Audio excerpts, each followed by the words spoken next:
जय हिंद फ्रेंड्स। आज हम लोग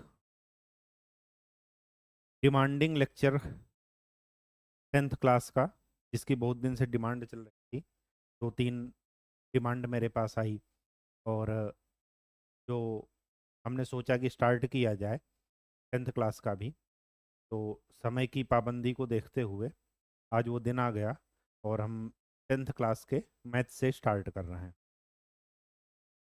जो मेन समस्या है इस वीडियो को स्टार्ट करने में वो ये थी कि सिलेबस कौन सा फॉलो किया जाए, यूपी बोर्ड का फॉलो किया जाए या सीबीएसई बोर्ड का, इंग्लिश इंग्लिश मीडियम रहे या हिंदी मीडियम रहे, टेक्स्ट बुक कौन सी पब्लिकेशन की हो। तो इन सब जो विडंबना थी ये सारी, इनको देखते हुए हमने ये डिसाइड किया कि सीबीएसई बोर्ड और एनसीईआरटी का सिलेबस फॉलो किया जाए। मेन है एनसीईआरटी, आप किसी बोर्ड पर मत जाइए। जो एनसीईआरटी बुक्स हैं वो काफ़ी फंडामेंटल बुक्स हैं। पहली बात तो ये कि किसी भी एग्ज़ाम के लिए अगर आप किसी क्वेश्चन को या किसी आंसर को उसके चैलेंज करते हैं तो उसमें ऑथेंटिक सोर्स मांगा जाता है आपसे, और वो ऑथेंटिक सोर्स एनसीईआरटी से बेस्ट कोई नहीं होता। क्यों? क्योंकि वो भारत सरकार ही पब्लिश करती है उसको। ठीक है, तो भारत सरकार और भारत में ही आपको नौकरी करनी है, और भारत की सरकार ही आपका जो संस्था ही जो है क्या कर रही है, पेपर ले रही है। तो अपने को चैलेंज कभी भी नहीं करेगी। ठीक, और उचित भी नहीं है करना, इसलिए एनसीईआरटी ही आपको फॉलो किया जाएगा। दूसरी बात ये कि लैंग्वेज यहाँ पर दोनों रहेगी, हिंदी और इंग्लिश। कोई भी स्टेटमेंट, कोई भी चीज़ें वो हिंदी और इंग्लिश दोनों में आपको बताई जाएंगी, ताकि आप अपनी कन्विंस के हिसाब से, अपनी सुविधा के हिसाब से आप उसको समझ सकें। ठीक है, हिंदी मीडियम वालों से एक रिक्वेस्ट ये है, मैं खुद हिंदी मीडियम से ही 12th तक पढ़ाई की है, उसके बाद ग्रेजुएशन, बीटेक, एमटेक ये सब रहा। तो आपको ये ध्यान रखना है कि इंग्लिश मीडियम वाले कुछ एक्स्ट्रा नहीं करते हैं। जो हमारी डे टू डे लैंग्वेज होती है बस उसी को फॉलो करते हैं। ठीक है, बस आपको ये ध्यान रखना है कि इंग्लिश टर्म आपको ध्यान में रखना है। पेपर जब क्वेश्चन पेपर बनता है तो उसमें सबसे पहले ये लिखा जाता है कि अगर कोई भी डिस्प्यूट हुआ हिंदी और इंग्लिश के अनुवाद में, पेपर हमेशा इंग्लिश में बनेगा और उसका अनुवाद करके हिंदी में दिया जाता है, तो पेपर हिंदी और इंग्लिश दोनों में रहता है। लेकिन अगर कहीं ट्रांसलेशन में डिस्प्यूट है तो हमेशा वो डिस्क्लेमर डिस्क्लेमर देते हैं, और वो ये कहते हैं कि इंग्लिश वाला वर्जन ही आपका ऑथेंटिक माना जाएगा। अगर क्वेश्चन गलत हुआ है, ट्रांसलेशन में दिक्कत हुई, तो इंग्लिश वाला वर्जन ही आपका माना जाएगा। इसलिए आप उनके इंग्लिश टर्म से भागिए नहीं। इंग्लिश एक क्या है, भाषा ही है। अगर भाषा सीखना जो है कोई गलत बात नहीं है। ठीक, तो आप उनके वर्ड केवल ध्यान में रखिए, कॉन्सेप्ट अपना क्लियर रखिए, वो मीडियम कोई भी हो उससे कोई फर्क नहीं पड़ता।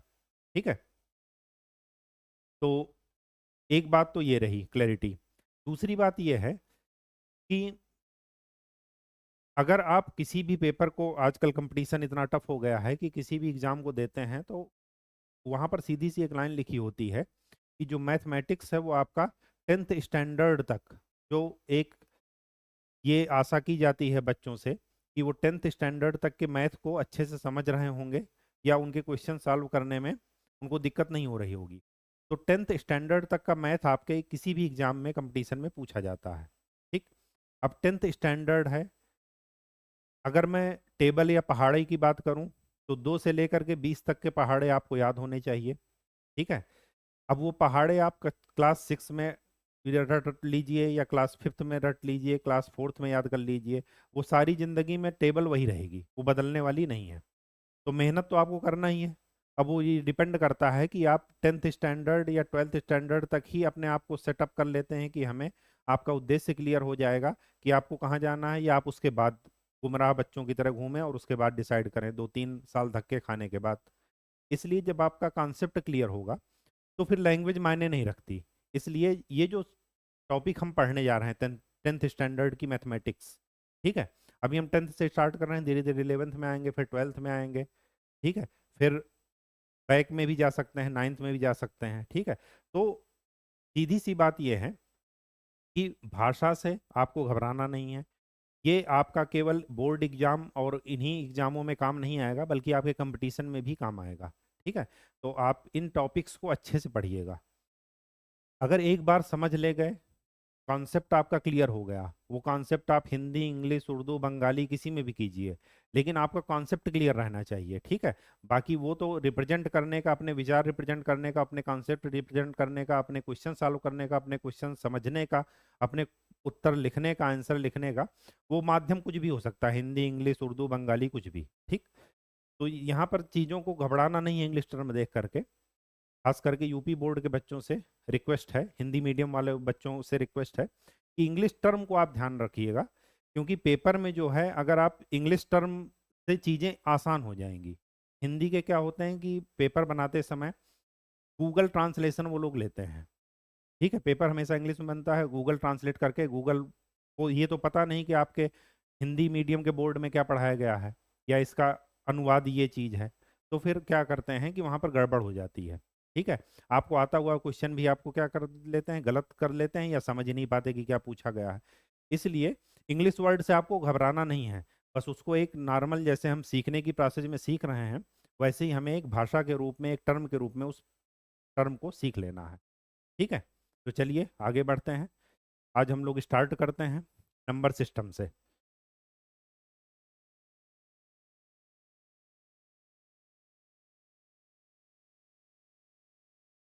नंबर सिस्टम, इसको हिंदी में कहते हैं संख्या पद्धति।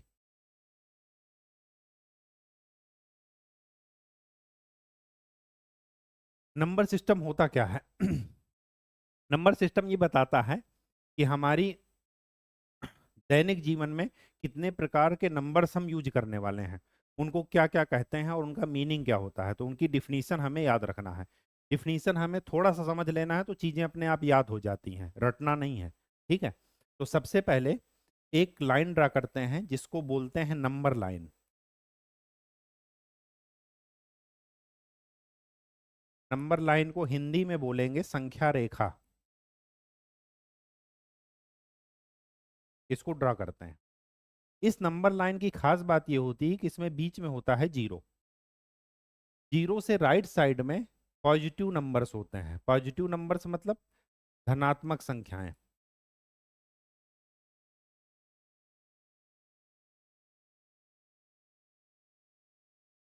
Positive numbers.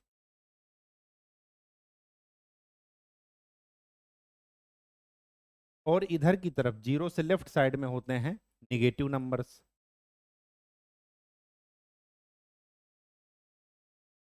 ऋणात्मक संख्याएं।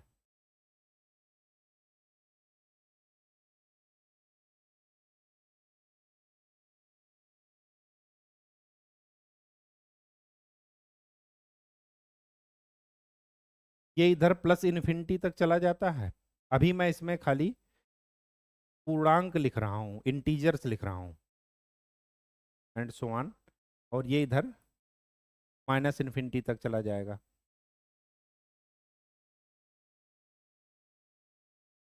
प्लस इन्फिनिटी, माइनस इन्फिनिटी, ठीक। अब ये तो हुई नंबर लाइन। दुनिया की कोई भी नंबर्स हो, वो इसी नंबर लाइन में का ही पार्ट होंगी, इसी नंबर लाइन में रिप्रेजेंट किया जाएगा उनको। तो सबसे पहली नंबर्स मैं देखता हूं प्राकृतिक संख्याएं।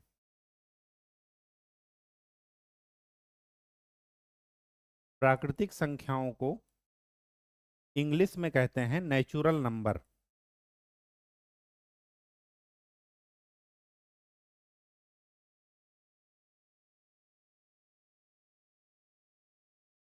इनकी डिफिनीशन अगर याद रखेंगे तो चीजें समझने में आसान हो जाएंगी। नेचुरल नंबर्स उन्हें कहते हैं जिनसे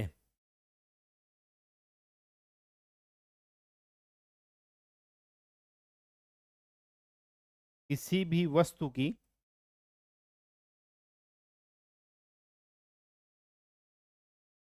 गिनती की जाती है।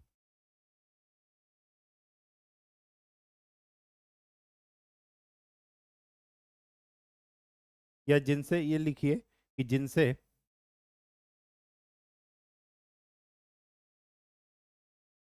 वस्तुओं की गिनती की जाती है।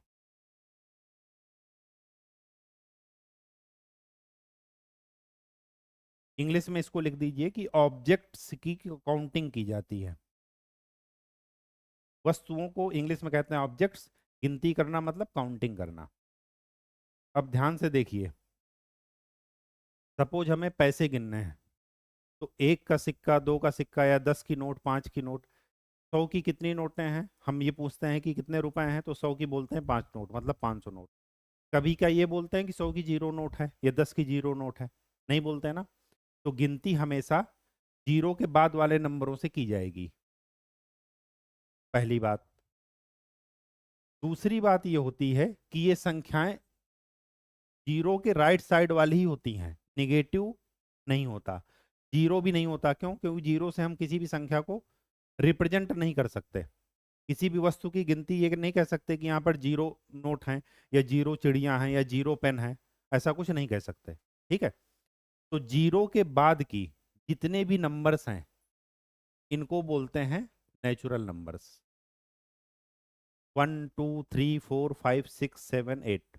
बस इसमें ध्यान रखिएगा, 8 के बाद आगे इनफाइनाइट तक, इसमें ध्यान रखिएगा कि ये जो इसके बीच में कहीं 0.5 पड़ेगा, कहीं 1/3 पड़ेगा, 1/6 पड़ेगा, ये नेचुरल नंबर नहीं होंगी। ठीक। तो हमें क्या करना है, जीरो के बाद का ही सारा क्या हो जाएगा, नेचुरल नंबर। ठीक। अब एक चीज यहां पर ये ध्यान रखना, अभी जो मैंने बताया है कि प्राकृतिक संख्याएं वो होती हैं जो जीरो से बड़ी होती हैं, और इनको रिप्रेजेंट करते हैं एन से। N is called set of natural number.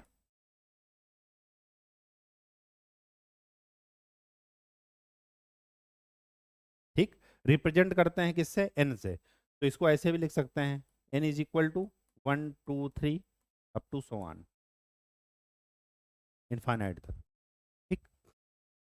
अब आपको ये ध्यान में रखना है कि इसमें जीरो इंक्लूड नहीं करते,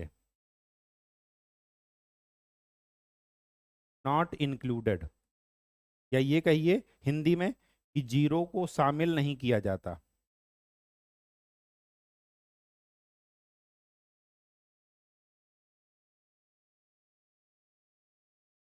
ठीक। तो जीरो के बाद राइट साइड में जितनी भी पूर्णांक हैं उनको क्या बोलेंगे, नेचुरल नंबर्स। बात समझ में आ गई? ये कॉन्सेप्ट एकदम क्लियर रखिएगा। अगर मैं नेचुरल नंबर्स में जीरो को ऐड कर लेता हूँ, शामिल कर लेता हूँ, मतलब मैं नंबर्स कहाँ से गिनता हूँ, जीरो से, 0 1 2 3 4 अप टू इनफाइनाइट तक, तो ऐसे सेट को बोलते हैं होल नंबर्स।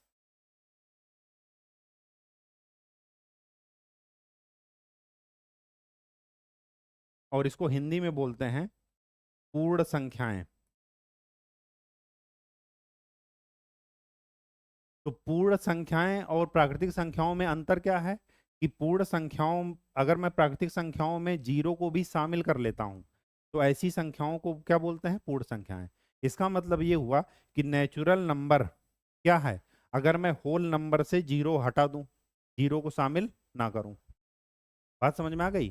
तो ऐसे नंबर्स को क्या बोलते हैं, नेचुरल नंबर्स। और होल नंबर क्या है, कि अगर मैं नेचुरल नंबर्स में प्राकृतिक संख्याओं में जीरो को ऐड कर लूं, तो क्या हो जाता है, पूर्ण संख्याएं, होल नंबर्स। ठीक।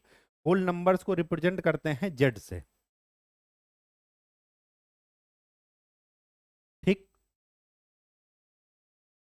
बात समझ में आ गई? ठीक।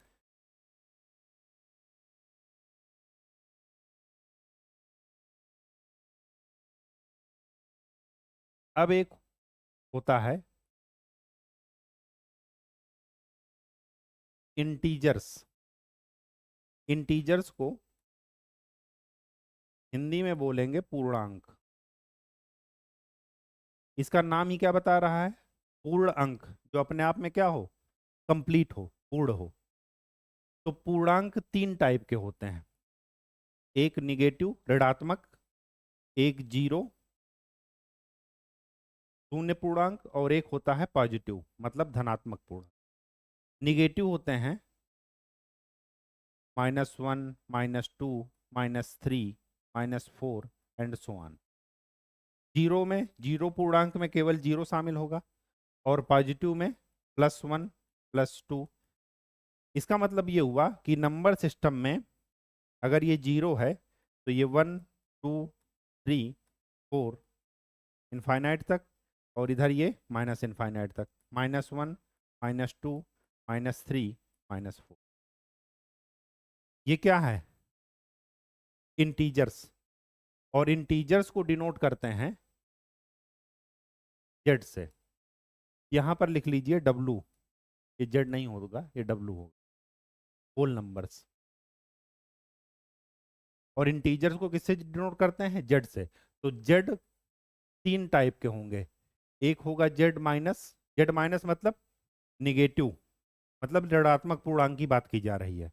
जेड प्लस का मतलब पॉजिटिव पूर्णांक की बात की जा रही है, पॉजिटिव इंटीजर्स की। और जीरो का मतलब कि जीरो, जीरो में खाली एक ही आएगा, वो है क्या? जीरो।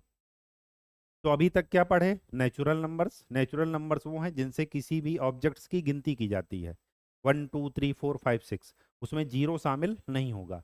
अगर हम नेचुरल नंबर्स में जीरो ऐड कर लेते हैं तो हमारे पास मिलता है जो नंबर, उसको बोलते हैं होल नंबर। होल नंबर्स को पूर्ण संख्याएं बोलते हैं। अगर उसके बाद आता है इंटीजर्स। इंटीजर्स में तीन टाइप के इंटीजर्स होते हैं, एक निगेटिव, जीरो और पॉजिटिव। यहाँ पर कोई भी फ्रैक्शन में नहीं आएगा। फ्रैक्शन का मतलब भिन्न में, ठीक है? 1/2 1/4 1/6 1/8 ऐसा कुछ भी नहीं आएगा यहाँ पर। केवल और केवल संख्याएं जो लिखी होंगी वो पूर्ण संख्याएं होंगी। ठीक, आगे बढ़ते हैं। कहीं कोई दिक्कत हो तो देख लीजिएगा।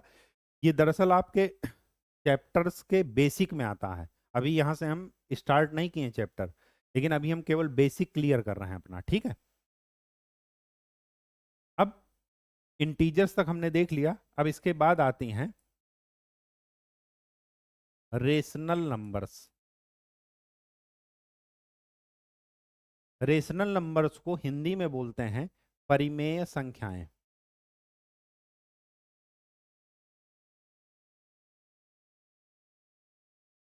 परिमेय संख्याएं। रेशनल नंबर्स की डिफिनीशन ये होती है कि ऐसी सभी नंबर्स को रेशनल नंबर कहा जाता है जिनको इस फॉर्म में लिखा जा सकता है, p/q के फॉर्म में। तो रेशनल नंबर को किन्हें कहते हैं? Which can be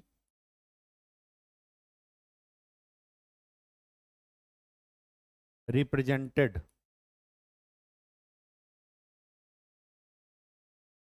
in the form of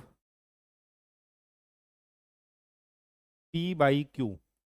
जहां पर कंडीशन है कि q जीरो नहीं होना चाहिए। क्यों? क्योंकि अगर डिनोमिनेटर हर जीरो बना तो जीरो से किसी संख्या को भाग कर देंगे तो उसका रिजल्ट क्या आएगा? इनफाइनाइट, अनंत। ठीक है? इसलिए यहां पर साथ में ये कंडीशन जरूर याद रखिएगा कि where q is not equal to zero. ठीक। यहां पर एक इंटरेस्टिंग बात और है। इंटरेस्टिंग बात यह है कि p और q ऐसे होने चाहिए कि इनके बीच में ओनली वन कॉमन हो। मतलब ये दोनों संख्याएं ऐसी होनी चाहिए जो केवल और केवल एक से विभाजित हो और किसी भी संख्या से विभाजित ना हो। तो ऐसी संख्याएं जिनको जिनका कॉमन फैक्टर वन होता है, ठीक है, या जो केवल एक से भाग करने पर ही विभाजित होंगी, ना वो दो से होंगी, ना तीन से, ना चार से, दुनिया की किसी भी नंबर से विभाजित नहीं होंगी। केवल और केवल किससे विभाजित होंगी? एक से। तो ऐसी नंबर्स के सेट को बोलते हैं सह अभाज्य संख्या। सह क्यों? क्योंकि ये साथ में है, पी और क्यू। अभाज्य का मतलब ये हुआ कि ये किसी भी कॉमन फैक्टर से डिवाइड नहीं होंगी। और कॉमन फैक्टर मतलब वन को छोड़ करके, जिनका कॉमन फैक्टर केवल क्या है? वन। इंग्लिश में इसको बोलते हैं को प्राइम नंबर्स।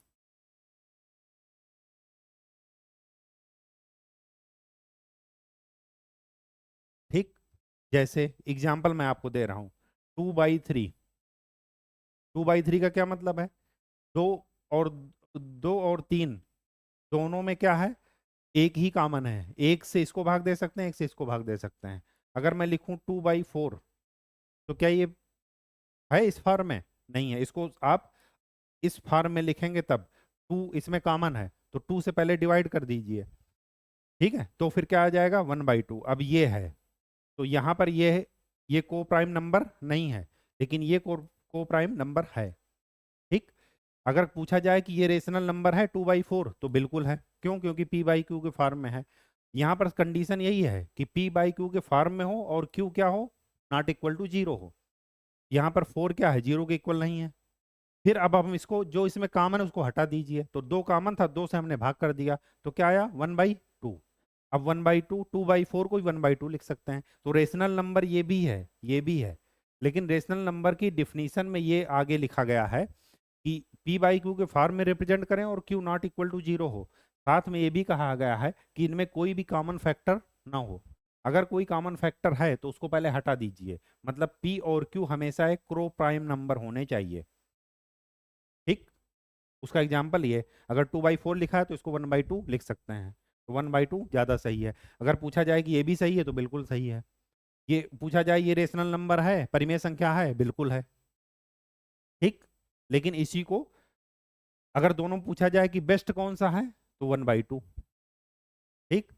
दोनों में से कोई एक चूज करना हो तो किसको चूज करेंगे, 1/2, ठीक है। क्योंकि पी और क्यू क्या होना चाहिए, उनके बीच में कोई भी कॉमन फैक्टर नहीं होना चाहिए सिवाय वन के। वन तो हर जगह कॉमन फैक्टर रहेगा ही रहेगा, ठीक। चलिए, तो ये होती हैं रेशनल नंबर्स, ठीक। अब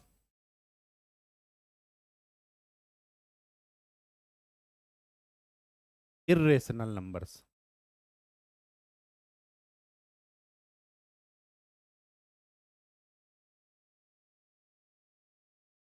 इर्रेशनल नंबर्स को हिंदी में बोलेंगे अपरिमेय संख्याएं।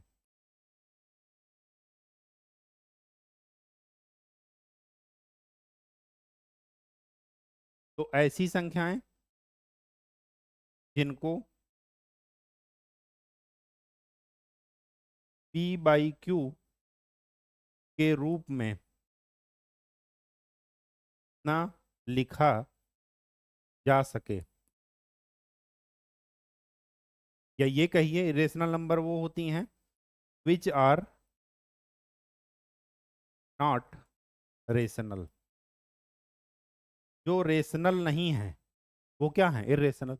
अच्छा, जैसे आपसे पूछा जाए कि टू रेशनल नंबर है या नहीं, तो यहाँ पर क्या कर दीजिए, वन से डिवाइड कर दीजिए, तो 2/1 या टू, मतलब हर एक इंटीजर एक रेशनल नंबर है या नहीं, क्योंकि उसको क्या कर दीजिए, वन से डिवाइड कर दीजिए।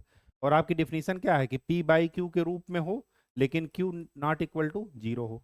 ये कंडीशन सेटिस्फाई हो रही है यहाँ पर, तो टू एक क्या है, रेशनल नंबर है। तो जो रेशनल नंबर नहीं है या जिनको पी बाई क्यू के रूप में नहीं लिखा जा सकता, जहां पर Q not equal to zero है, ऐसी संख्याओं को क्या बोलते हैं, इर्रेशनल नंबर। और इर्रेशनल नंबर के एग्जाम्पल हैं रूट के अंदर √2, √3 जो परफेक्ट स्क्वायर ना हो, पाई, ठीक। पाई की वैल्यू क्या होती है, 22/7। और जब इसको आप डिवाइड करेंगे तो ये कभी भी कंप्लीट डिवाइड नहीं होगा, ये ऐसे ही ऐसे मूव करता रहेगा, 3.141414 समथिंग, ठीक। ये सारे के सारे क्या है, √5, √6, √7, ये सब के सब क्या हैं, इर्रेशनल नंबर, ठीक। अब एक चीज हम इनको पढ़ क्यों रहे हैं, हम इनको पढ़ इसलिए रहे हैं क्योंकि रेशनल नंबर को, एक चीज मैं बताना भूल गया था, वो यहाँ पर नोट कर लीजिए। रेशनल नंबर को डिनोट करते हैं क्यू से, कैपिटल क्यू से, ठीक। और रेशनल प्लस इर्रेशनल, मतलब रेशनल और इर्रेशनल नंबर्स को परिमेय और अपरिमेय संख्याओं को मिला देने पर जो संख्याएं बनती हैं उसको बोलते हैं रियल नंबर्स। रियल नंबर्स का ये मतलब हुआ हिंदी में वास्तविक संख्याएं। हमारा चैप्टर यहाँ से स्टार्ट होगा। जो एनसीईआरटी का पहला चैप्टर है वो है रियल नंबर्स। तो इतना कहानी क्यों बताया गया, ताकि आप ये जान सकें कि रियल नंबर्स कहते किसे हैं। तो रियल नंबर्स में सारी संख्याएं आ जाती हैं, रेशनल भी और इरेशनल भी। रेशनल में मैंने बता दिया कि सभी integers, all integers are rational numbers. क्यों? क्योंकि जितने भी इंटीजर हैं उनको डिवाइड बाय वन कर दीजिए तो रेशनल नंबर बन जाएगा। तो सभी इंटीजर रेशनल नंबर होते हैं, लेकिन सभी रेशनल नंबर इंटीजर नहीं होते। ये स्टेटमेंट ध्यान रखिएगा, और इसको याद नहीं करना है, ये अपने आप निकाल करके देख लीजिए। अगर 1/3 लिखा है तो 1/3 रेशनल नंबर है, लेकिन क्या ये इंटीजर है, पूर्ण संख्या है? कभी नहीं है, क्योंकि 1/3 क्या हो जाएगा, 0.6666, ये पूर्ण संख्या कभी है ही नहीं। पूर्ण संख्या क्या है, जीरो के बाद वन, वन के बाद टू, टू के बाद थ्री, या जीरो के पहले -1, -2, -3, -4, ऐसे एंड सो ऑन। ठीक, बात समझ में आ गई? अगर कहीं कोई दिक्कत हो तो बीच में आप पूछ सकते हैं, ठीक है। तो हमारा चैप्टर जो स्टार्ट होगा वो होगा रियल नंबर से। अगर पूछा जाए कि हर एक रेशनल नंबर इंटीजर है, गलत है। हर एक इंटीजर रेशनल नंबर है, बिल्कुल है। तो आप नंबर लाइन से देख सकते हैं। तो अगर मैं नंबर लाइन में वापस से चलूं,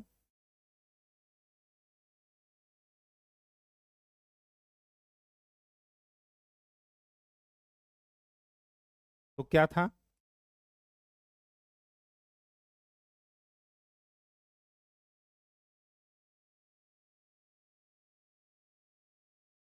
ये पॉजिटिव इंटीजर्स,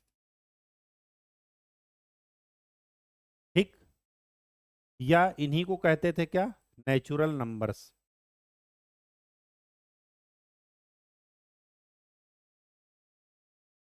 ये है जीरो इंटीजर, जीरो पूर्णांक। ये है निगेटिव इंटीजर्स, ऋणात्मक पूर्णांक। ठीक, अगर मैं इसमें क्या करूं, जीरो को ऐड कर लेता हूं, तो ये क्या बन जाएगा, होल नंबर, पूर्ण संख्या। नेचुरल नंबर में अगर मैं जीरो को ऐड कर लेता हूं तो क्या बन रही है, पूर्ण संख्या है, होल नंबर। इसके बीच में जो फ्रैक्शंस हैं, 1/3, 1/2, 1/3, 1/4, इनके बीच में जो भी फ्रैक्शन है,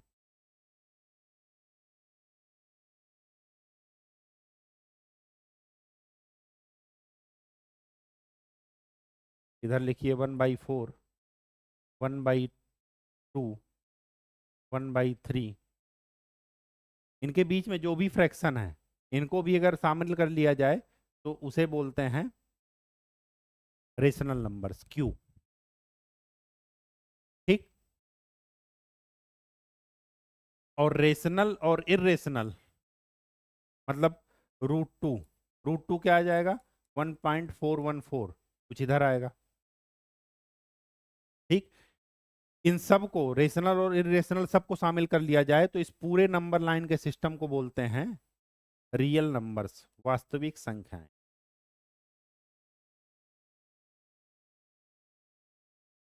बात समझ में आ गई? ठीक है, और हमें चैप्टर पढ़ना है रियल नंबर से, वास्तविक संख्याओं से शुरू करना है। ठीक, तो चलिए अपने टॉपिक की ओर बढ़ते हैं।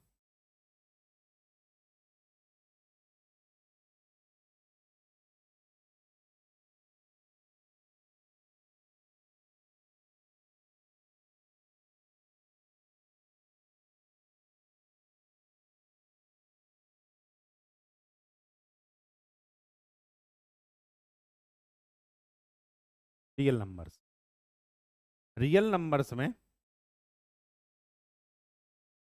हमें दो थ्योरम्स पढ़ने हैं, प्रमेय।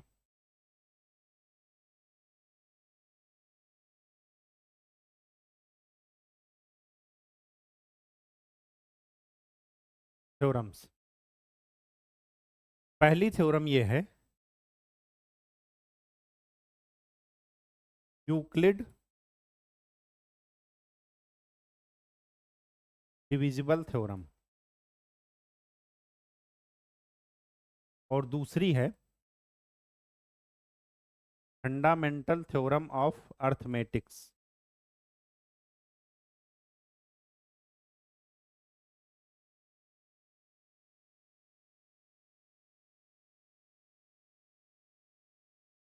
इसको हिंदी में लिखेंगे, यूक्लिड एक गणितज्ञ का नाम है। यूक्लिड भाज्य प्रमेय। और इसको फंडामेंटल थ्योरम ऑफ अर्थमेटिक्स को अंक गणित की, अर्थमेटिक मतलब अंक गणित, मूलभूत प्रमेय। ठीक। अब इनका केवल नाम थोड़ा अजीब सा लग रहा होगा, बाकी आप जानते सब हैं इसके बारे में। ठीक है, बस इसको एक नाम दे दिया गया। ठीक। ये थ्योरम क्या कहती है? ये थ्योरम ये कहती है, एक एग्जाम्पल से हम इसको समझते हैं।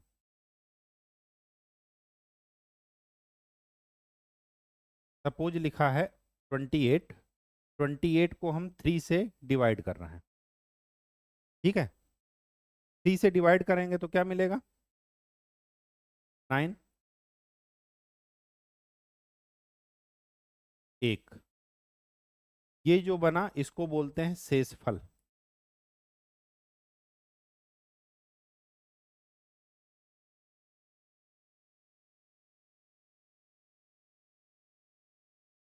इंग्लिश में बोलते हैं रिमाइंडर।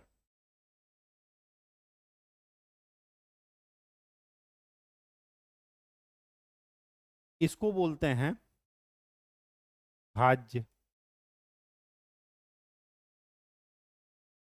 ठीक। या बोलते हैं कोशियंट इंग्लिश में।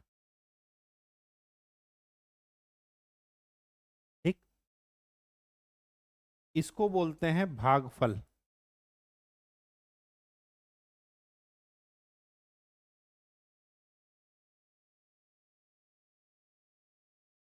और इसको बोलते हैं भाजक।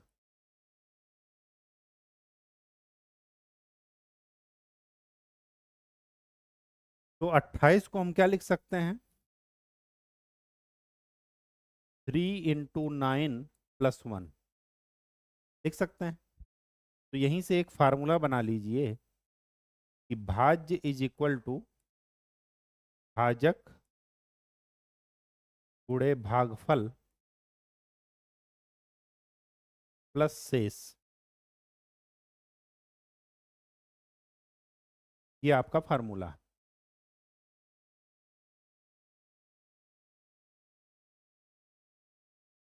ठीक।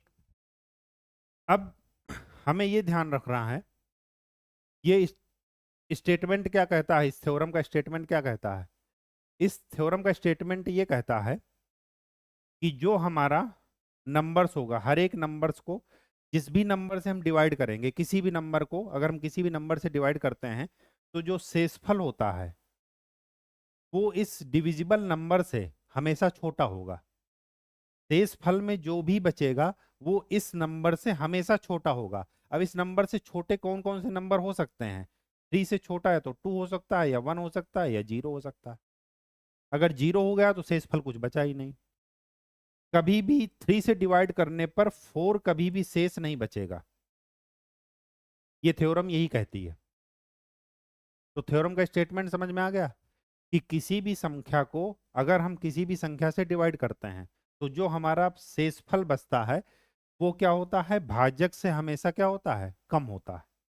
कभी भी भाजक के बराबर या भाजक से बड़ा नहीं हो सकता। ठीक। तो ये स्टेटमेंट क्या कहेंगे?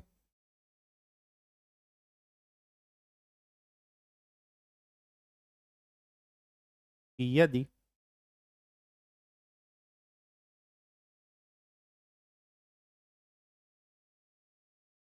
एक संख्या को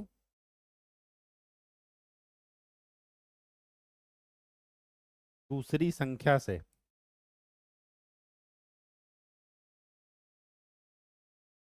भाग देते हैं, डिवाइड करते हैं, तो शेषफल भाजक से, भाजक मतलब जिस संख्या से हम भाग दे रहे हैं, हमेशा छोटा होता है।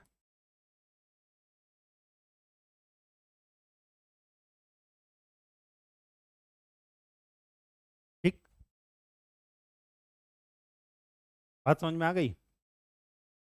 छोटा होगा ही होगा, ना कभी बराबर हो सकता है, ना कभी बड़ा हो सकता है, हमेशा छोटा ही होगा। ठीक, आप किसी भी संख्या को भाग करके किसी भी संख्या से आप देख लीजिए। ठीक, अब इसका यूज कहाँ करते हैं?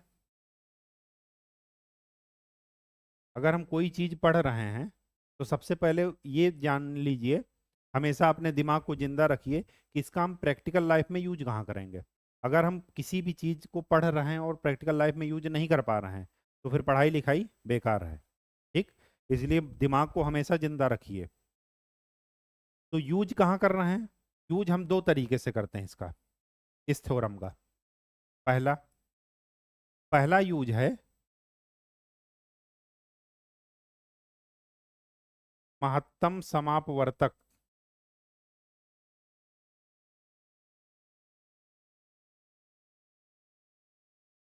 जिसे आप कहते हैं HCF। ठीक, निकालने के लिए, फाइंड आउट करने के लिए। HCF का मतलब है हाईएस्ट कॉमन फैक्टर। और सेकंड सेकंड हम यूज करते हैं विभाजिता के नियम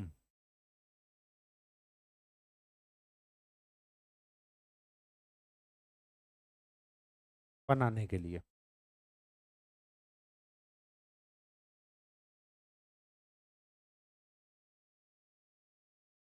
विभाजिता के नियम क्या कहता है कि अगर कोई नंबर लिखा है तो उस नंबर की क्या कंडीशन होगी कि वो 2 से विभाजित हो, उस नंबर की क्या कंडीशन होगी कि 3 से विभाजित हो, उस नंबर की क्या कंडीशन होगी कि 4 से विभाजित हो, उस नंबर की क्या कंडीशन होगी कि 5 से विभाजित हो, उस नंबर की क्या कंडीशन होगी कि 8 से हो, 11 से हो, 13 से हो, 17 से, 19 से, 14, 15, किसी से भी। तो अगर हम ये डिसाइड करते हैं के लिए हम इस थ्योरम का इस्तेमाल करते हैं। ठीक, अब चूंकि वो भी सिलेबस में नहीं है इस वजह से नहीं बता रहे हैं, लेकिन उसको भी हम आगे कवर करेंगे क्योंकि आपके कंपटीशन में पूछा जाएगा कि एक नंबर लिखा रहेगा, पूछेगा कि ये नंबर 2 से विभाजित है या नहीं, या 2 से भाग देने पर कितना शेष बचेगा, ऐसा सारा कुछ। ठीक, बात समझ में आ गई? ठीक है, तो आज के लिए इतना ही। नेक्स्ट लेक्चर में हम लोग जो अंकगणित की मूलभूत प्रमेय है उसको देखेंगे और साथ में इस पर न्यूमेरिकल करेंगे। ठीक है, तब तक के लिए आप लोग इसको रिवाइज कीजिएगा, एक दो लेक्चर आप रिवाइज कर लीजिएगा बस, बाकी आपको रिवाइज करने की ज़रूरत नहीं पड़ेगी। मैथ या कोई भी पढ़ाई या कोई भी काम जो आप करते हो हमेशा अभ्यास से आता है। ठीक, जिसको आप टाइम देंगे उस चीज़ पर आपकी कमांड हो जाएगी, चाहे वो घूमने फिरने की हो, चाहे वो खाना बनाने की हो, खाना खाने की हो। तो याद रखिएगा कि अगर आप, जो आपका उद्देश्य है वहाँ पर आप टाइम दीजिए और निश्चित ही आप अपनी मंजिल तक पहुँचेंगे। ठीक है, तो खूब अच्छे से पढ़ाई कीजिए और अगर कोई दिक्कत हो तो पूछिए। ठीक है, थैंक यू।